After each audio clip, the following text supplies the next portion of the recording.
Rombung ria chang song pali pathian tharau hruai oma piang te chu pathian fa te an ni ti thu chiang takin min ko hmuni pathian fa te kan ni a tharau thiang hi min hruai chuan pathian tharau thiang hin hruai a om thei tur chuan bible chia tongtrai in khom lalpa Isu Krista zar thil thati kan ni tin nun engkima kan ei zon na konga te engkima ani tok nei a tha zonga lalpa kan haya ama kan chi a tharau le ti tak zeta chi bai kan buk zel chuan lalpan malmin somanga fa ni na min pe zel don ani zo hana le khathon pakhat na bung thum chang khata po ti hen min ko hmuni ngai te upai min hmangai na chu avana se em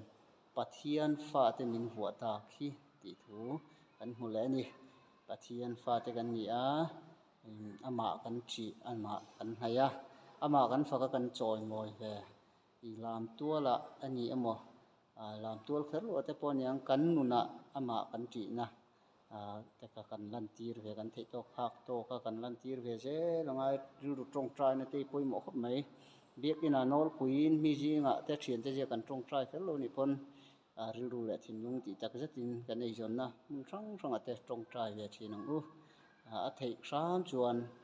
biak ina o ran hote member jinga tam theiang ber te long u ti ha kan lo share ve le ni lalpan ro puina chang ro se amen